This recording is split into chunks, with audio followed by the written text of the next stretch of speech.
हल्द्वानी में नैनीताल दुग्ध संघ की 73वीं सामान्य वार्षिक निकाय की बैठक आयोजित हुई, जिसमें दुग्ध विकास मंत्री सौरभ बहुगुणा ने शिरकत की। इस दौरान बैठक में जिले की सभी दुग्ध समितियों के दुग्ध उत्पादक भी पहुंचे। इस दौरान दुग्ध उत्पादकों ने पूर्व में की गई घोषणा को लागू न करने को लेकर जमकर हंगामा काटा। कई दुग्ध उत्पादकों ने दुग्ध मंत्री के समक्ष नैनीताल दुग्ध संघ के प्रबंधन पर उनकी बात न सुनने का आरोप लगाया। हंगामा करने वाले दुग्ध उत्पादकों का कहना था कि पूर्व में दुग्ध मंत्री द्वारा प्रोत्साहन राशि बढ़ाए जाने की घोषणा की गई थी, लेकिन अब तक उसमें कोई अमल नहीं हुआ है। इसके अलावा इस वार्षिक सामान्य निकाय की बैठक में दुग्ध उत्पादकों को बुलाया गया, लेकिन उन्हें राय रखने का कोई मौका नहीं दिया गया, लिहाजा उन्होंने आक्रोश जताया है।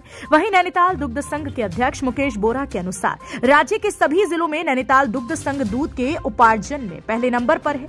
दुग्ध संघ द्वारा मुनाफे के 2 करोड़ रुपए दुग्ध समितियों और दुग्ध उत्पादकों को बोनस के रूप में वितरित करने के साथ ही 1 करोड़ 5 लाख का भी शुद्ध लाभ अर्जित किया गया है, जिसका पूरा ब्यौरा सामान्य वार्षिक निकाय की बैठक में रखा गया है।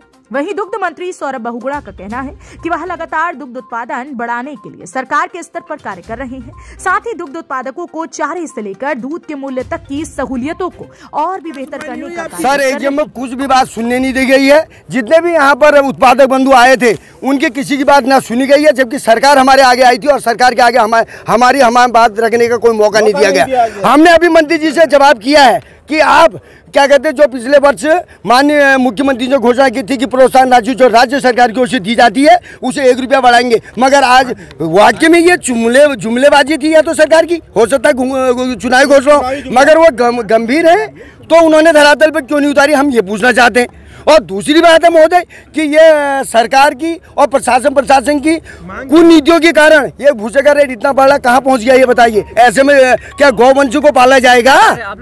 हम चाह रहे हैं सर इस बार भूसे पर जो पहले बाहर जाने में रोक लगाई गई थी पूर्व मुख्यमंत्री हरि रावत के द्वारा कि केवल कृषि कार्यों में यूज होगा, और आज भी वही भी इस पर बैन लगना चाहिए, जिससे कि हम काश्तकारों को आराम से ये भूसा वगैरह मिले। कुछ सुनवाई नहीं हुई। पिछली बार रेखा आर्या जी ने कहा था कि हमने आपकी प्रोत्साहन राशि 4 रुपये से 5 रुपये कर दी है, और अभी तक उसकी कोई सुनवाई नहीं हुई। पिछली दुग्ध मंत्री रेखा आर्या जी थी, इस बार हमारे सौरभ बहुगुणा जी हैं, तो इस बार उनके सामने हमने 3 बार माइक वाले के पास गए, हमको बोलने का मौका ही नहीं दिया। लाल कुआं दुग्ध संघ प्रतिनिधियों की आवाज़ दबाना चाहता है, यहाँ ये अपना अफसरशाही चलाने चाहते हैं और जनता की कोई नहीं सुनना चाहता। देखिए, वर्तमान में नैनीताल दुग्ध संघ पूरे प्रदेश का सबसे बड़ा दुग्ध संघ है और पूरे प्रदेश के दुग्ध उत्पादन का 50% से अधिक का उपार्जन नैनीताल दुग्ध संघ का है। और ऐसे ही मार्केटिंग में भी जो टोटल मार्केटिंग है उसका 50% से ऊपर नैनीताल दुग्ध संघ विपणन भी कर रहा है। और मैं आपके संज्ञान में लाना चाहता हूं कि हमने लगभग 2 करोड़ रुपये अपने लाभ में से उत्पादकों को ट्रांसफ़र करे हैं प्रोत्साहन के रूप में दिवाली पे, और उसके बाद भी लगभग 1 करोड़ 5 लाख रुपया हमारा शुद्ध लाभ रहा है, और उसका आज हमने सदन के पटल पर बजट को रखा है। और निश्चित रूप से 10% की ग्रोथ पर्वतीय क्षेत्र में उपार्जन में है, और जो ऐतिहासिक है, जहां पूरे प्रदेश और अगल बगल के राज्यों में दूध में नेगेटिव उपार्जन है, लेकिन पहाड़ के 5 ब्लॉकों में 12% का ग्रोथ है, और टोटल में हम पिछले बार से 2% की ग्रोथ में वर्तमान में हम चल रहे हैं। लेकिन बोरा जी, कुछ दुग्ध उत्पादकों ने यहाँ पे कुछ हंगामा भी कराया, उन्होंने कहा कि हमारी सुनी नहीं जाती। पिछली बार 5% की कुछ बढ़ोतरी की बात मंत्री जी द्वारा की गई थी, लेकिन अभी तक उसकी कोई मांग पूरी नहीं हुई। देखिए, निश्चित रूप से मैं कह सकता हूँ कि 29,000 दुग्ध उत्पादकों को लाभ देने के लिए मैं और मेरी प्रबंधक कमेटी और दुग्ध संघ के सभी अधिकारी कर्मचारी निरंतर प्रयास कर रहे हैं, और जिसका परिणाम आपके समाचार पत्रों और मीडिया के द्वारा भी आपने देखा है कि 6 माह में 4 रुपये की उत्पादकों की मूल्य वृद्धि करी गई है, जो 73 साल के इतिहास में एक अपना अलग सा इतिहास है। क्योंकि आज तक 1 रुपया 2 रुपया बढ़ता था, लेकिन हमने 6 माह में 4 रुपये बाजार में बढ़ाया, तो सीधे फार्मर को 4 रुपये दिया है, जो मैं कह सकता हूं कि पूरे प्रदेश में ही नहीं बल्कि उत्तर प्रदेश के समय से ये ऐतिहासिक निर्णय है कि जब 4 रुपये उत्पादक के 6 माह में बढ़ाए गए हैं।